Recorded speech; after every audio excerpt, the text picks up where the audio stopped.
Hey everybody, it's Chad with Nobody Else's Auto. We are here at one of the most amazing collections in the country, Harold Warp's Pioneer Village, Minden, Nebraska. If you've never been here, you have to be here. If you like anything, it's here, basically. This collection was put together to show the history of man's progress. They have everything from toasters to trains here. But the reason we're here and the reason you guys are on this channel hanging out with us, old cars and trucks. 350 of them in chronological order, from manufacturers a lot of times you've probably never even heard of. This video, we've done a little bit of this before, but we're going to get a little deeper in it now. This collection was put together in the 50s. This collection opened in 53, but it continued to grow. A lot of what put this collection together was Harold Warp's sister, Clara. Harold Warp, very successful in the plastics industry in Chicago. He was from Minden, Nebraska. He wanted to put this collection together in his hometown. His sister Clara helped do the majority of the work getting this thing up and going. Now, when this idea started back in the 40s, yes, in the 40s is when this idea started and this collection slowly started to be put together. There was no email, there was no texts. Everything was done by letter, handwritten, put it in the mail, letter. This book, which is out of print, Sister Clara's Letters, details thousands of artifacts that are in this collection, including a lot of cars. The first letter in this book, and we're going to jump around a little bit because obviously there's a lot of stuff in here. December 12th of 1948 is when this started. The collection opened in 53 but continued to grow. It was just very small in 53. And this book goes up until 1962 when Clara passed away. Born 1894, passed away 1962. So obviously there are hundreds, if not thousands, of letters in this book detailing purchasing artifacts for this museum. Everything from the airplanes to the cars, to the fans, the lamps, the telephones, all these artifacts. As they were gathered up, many of these things were detailed with her brother Harold through letters. So we're going to start and look at several cars and some of the details about when they found them. Starting right here with a couple of our favorite cars in the collection, the L29 Cord and the 812 Cord. Obviously, as you guys know, we do a lot of work with the Auburn Cord Duesenberg Company. Huge fan of the Cord automobiles. So let's learn a little bit more about when they found and purchased these particular Cords for the collection. This note dated March 30th, 1955. So, this is a 37 Cord, and we're in 1955 when they purchased this car. So this car was an 18-year-old used car essentially at that time. So let's see what the notes say.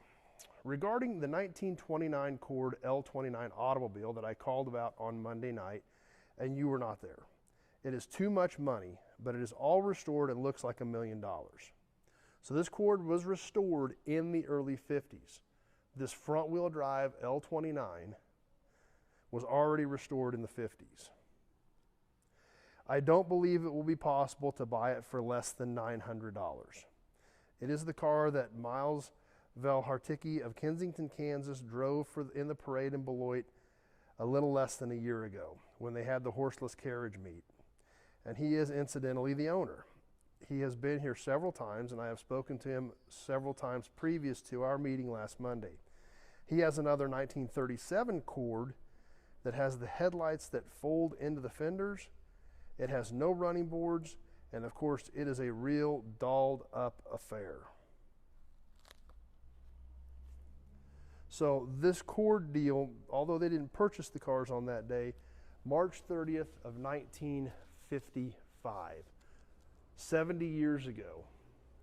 So these cars have both spent the majority of their life right here in this collection.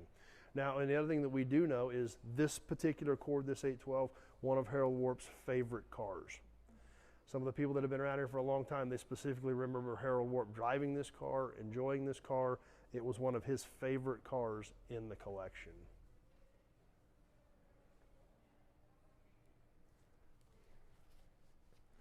So let's head out to another building, check out a little more detailed information on some other cars and the notes about when they found them in the book Sister Clara's Letters.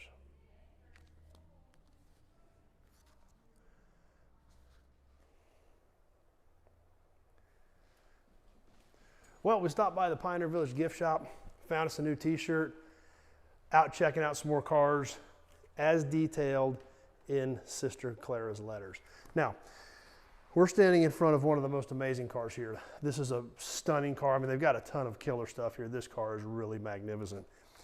We're looking back to a letter dated September 6th, 1955. Dear Brother Harold, we're on our way to the State Fair today. We got up and started at 6 a.m. TC went to Gibbon and Wood River yesterday, and among the things he got was an old automatic Remington shotgun, 12 gauge. Paid Elsie Harold $41 for it. He doesn't think it has shot one box of shells, so it will be fine for the lineup. He also bought a Sharples cream separator from Wickersham in Wood River for $5. And a 12-cylinder Packard 1936 automobile from George Murray in Hastings for $25. It runs like a top. We thought we would stop on the way and see about the old tricycle at Milford on the way now. So, September 6, 1955, as documented here on the plaque with this Packard on that date. So there again, this essentially was a 19-year-old used car. They bought it for $25 for this collection.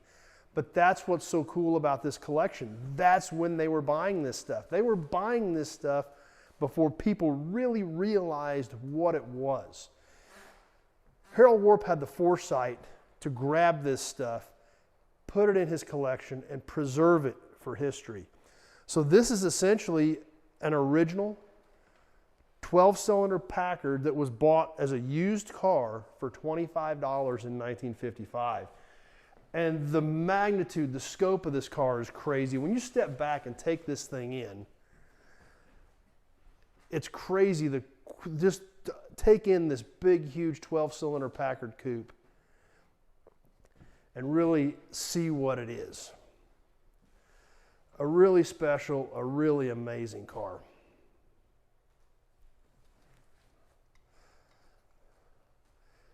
This thing is big. It's got the rumble seat, 12-cylinder caps. It is quite a car.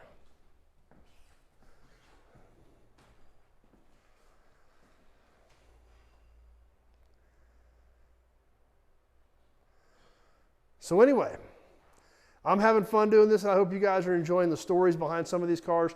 350 cars here, no way to possibly do them all. But we've got a lot of cool stuff that we're going to check out. So let's go see what else we can find. See what else we can find a story about in the book from Sister Clara. And study a few more of these cars here at Harold Warp's Pioneer Village.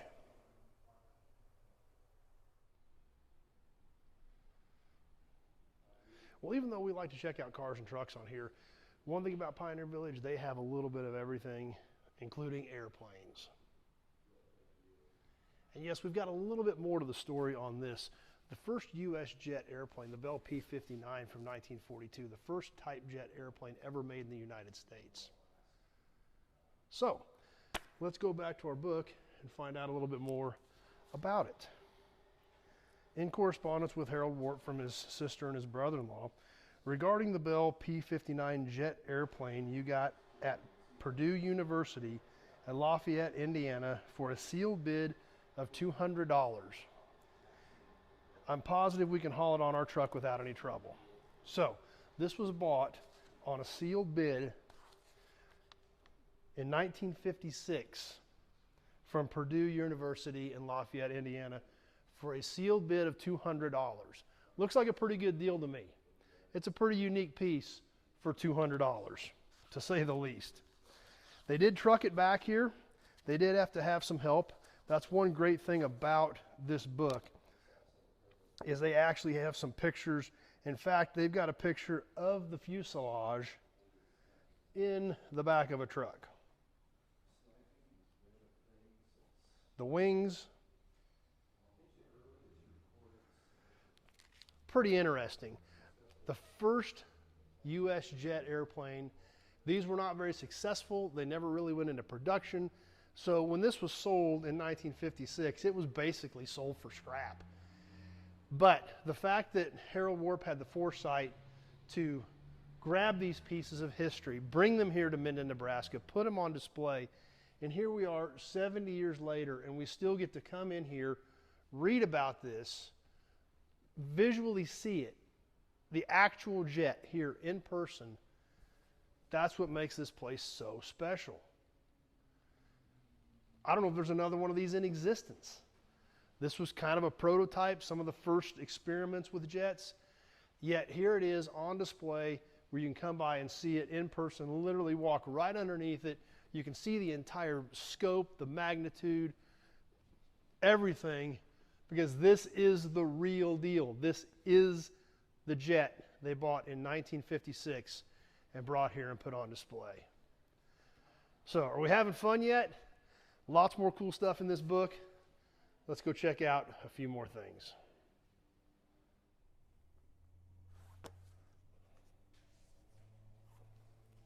Well, another super cool car here at Pioneer Village that we've got some history on in Sister Clara's letters is this 1902 Cadillac. This is a car that you, the viewers of Nobody's Show, have helped sponsor. And let's learn a little bit more about when they bought this car from Mr. Holsey in 1957. They found that they decided that Harold Warp's offer of $4,500 for our 1902 one-cylinder Cadillac. After much discussion and deliberation, we will take your offer of $4,500. Our 1902 Cadillac is very dear to Mrs. Holsey after having owned it for 16 years. We do feel this car is worth every penny of the $5,000 asking price, hence our hesitancy, but they did accept Mr. Warp's offer of $4,500, which you've got to remember, in 1957, $4,500 was a small fortune. Mr. Warp's letter back to Mr. Holsey, as per our phone conversation today, you will find my check for $4,500 enclosed for the 1902 Cadillac. Will you please furnish me a bill of sale showing year and engine number? Should you happen to have any old registration on this car, I would like those as well. I will try to pick up this car about September 1st to take it to Nebraska along with the 1903 Ford that I have also purchased here in Flint, which should be the Ford right here, the 1903 Ford. That is essentially the sister car to the 1902 Cadillac. Henry Ford heavily involved in the development of both cars. We've done a full video on both of these cars, comparing them and showing all the similarities between these two. But in 1957, $4,500 was a lot of money. However, this is a piece of history with this being the oldest known Cadillac in the world, or second oldest. The oldest known Ford, the second oldest known Cadillac, both purchased in 1957. Both these cars here on display at Pioneer Village, sponsored by you guys, the viewers. We've got our plaques on both of these cars right now. So we'll be starting our donations for next year's sponsorship. We've sponsored 5 cars this year. Maybe we can do even some more next year. Let's see what else we've got in Sister Clara's letters and go check out a few more cars.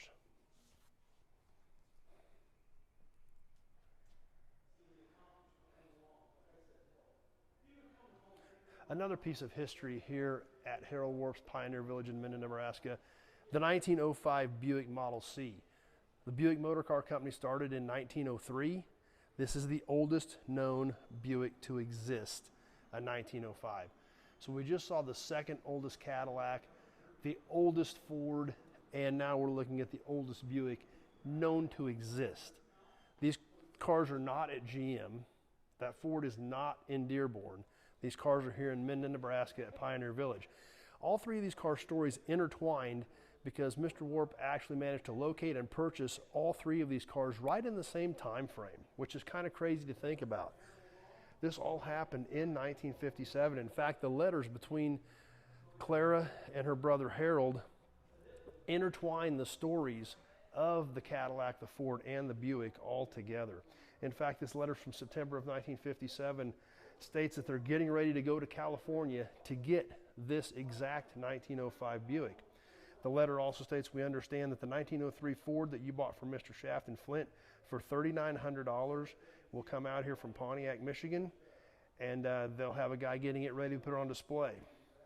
Shortly after that, in September, at the end of September on the 30th, the letter to Harold from his sister states they are on the way to get this car. September 30th of 1957, they are literally on the way from Nebraska to California to get this Buick, the oldest known Buick to exist. So really weird, but there again, Mr. Warp was telling a story. He was gathering up these pieces of history that here today, they're still here on display in Minden, Nebraska. So kind of crazy to think that this car is not in the GM Heritage Collection. The second oldest Cadillac known to exist, it's not in the GM Heritage Collection. They are here in Minden, Nebraska. Anybody can come in and see them. The oldest Ford known to exist, not in Dearborn. It's here in Minden, Nebraska. That's why this collection is so special and so amazing, and you've got to check this thing out. This book is so cool. I hope you guys are having fun with it. There's still a few more things that we want to check out as we go through this book about some other cars and the stories on those cars.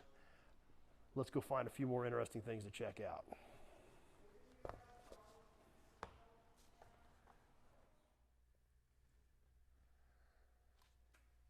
Well, looking at some other stuff, let's check out a Buick. You're going to say a Buick, just look like a Ram hood ornament. Yes, it is. But if we look right below that Ram hood ornament, we see a Buick. 1941 special convertible. This car was purchased November 7th of 1958. They write to Harold, we are planning on going to Ashland tomorrow and get that 1941 Buick convertible you bought November 7th from Mrs. Gherkin for $25. $25. Now, the Ram hood ornament obviously is not correct for this car, but they bought this car for $25 in 1958. This was a 17-year-old used car. That's all this was. And back then, most cars didn't get driven much longer than 10 years. So, they weren't worth much. But what's amazing about this collection and this Ram hood ornament, a perfect example. Now we can look at this 41 Super right here and the 41 Roadmaster next to it, and we can see what the 41 Buick hood ornament should be. It's kind of this bullnose piece out here. The Roadmaster, the Super both have them on it. The special having the Ram hood ornament, what happened back then is the hood ornament was probably damaged, misplaced, who knows. So they found one that was off of a Dodge, obviously, but it fit pretty close. It fit the curvature of the hood pretty well. It filled the holes, so they put it on it. That's what makes this, to me, what makes this collection so special. This was a 17-year-old used car. It hasn't been restored. It was put in here and preserved exactly as it was being driven in 1958. And that included a Dodge hood ornament that had replaced the bullnose 41 Buick style. So just really cool. And that's, to me, the history that is preserved here at Pioneer Village. Harold Warp had the foresight to save these cars, even though this was a used car. This was a plain old used car that would be on a used car lot and essentially worn out at 17 years old. He thought, I need to get this stuff, I need to preserve it, and it is preserved exactly as it was driven. Anybody that would have had this car even in the 80s would have replaced this hood ornament. They would have changed it, made it different, made it back to correct. This collection is just how these cars were driven. The 39 next to it, look at the KD 517 clearance lights on the front fenders. Somebody added them probably for turn signals. Yes, they're clearance lights off of a truck. Back then, that's what somebody added for turn signals. This 41 Super and the 41 Roadmaster both have visors on them. This one, a Fulton, because that's what it had on it when this particular car was added to the collection. That's what makes this stuff so special and so unique. So, we got a couple more things we want to share with you out of this book, but so much information in here, so much cool stuff here. Let's go catch a couple more real quick.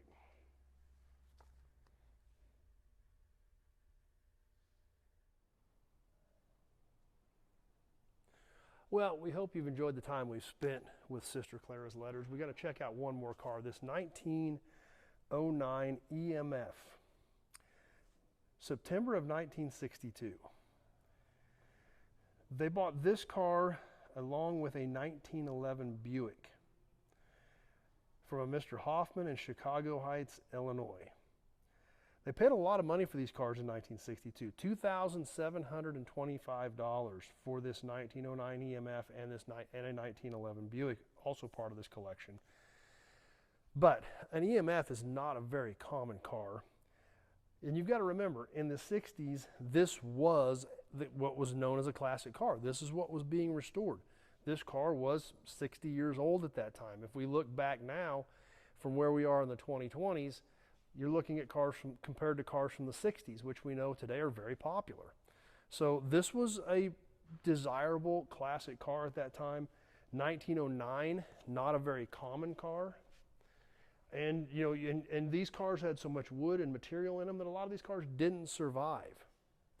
So very unique car, and something, and once again, another example of the things that you don't even really see or hear about, but they're here. Harold Warp had the foresight to save these, collect them, put them in this museum, and here they have been preserved for 70 years. That's why this collection is so amazing. If you've never been here, you need to be here. You need to check this out. Not just but the cars, the trains, and it's everything from literally from teapots to trains here. Fans, telephones, firearms, anything you can think of in its order of development. This entire museum tells the story of the history of man from the 1800s up to present. It is so cool. I don't think there's anywhere else in the place that you can really see this. They call it the Smithsonian of the Plains, and that's the only thing I can think of that could be comparable to this collection. So we're getting towards the end of the book. You can see we're kind of flipped our way towards the back. Reason being is Harold's sister, who all these letters were written from, who helped put this collection together, passed away in 1962. She was born in 1894. She passed away in 1962, so therefore we were kind of at the end of her letters. But so much history in this book. It's a treasure. Looking at this book and then actually coming here, physically looking at the pieces that they bought. This is the car being discussed in this letter. You can come look at it, learn about where it came from, when they bought it. It's amazing. I don't know where else you could do that. Studying the history, when it was found, how it was found, getting it here to Minden, Nebraska to become part of this collection. So anyway, hope you guys enjoyed it. A little bit different angle, kind of a broad spectrum of things. They have cars here literally from the beginning all the way up into the 70s and the 80s. And it's just a stunning collection. Be sure to check it out. The Harold Warp Pioneer Village, Minden, Nebraska. You don't want to miss it. It is an amazing collection. I hope you enjoyed this video. We've got a lot more stuff coming from here. Be sure to check out the playlist on the channel of videos we've done here. We have a lot of fun here. It's a great collection, amazing people, and super excited every time we get to come here. Thanks for watching this video. Stay tuned. We got more cool stuff coming. Hope you enjoyed it.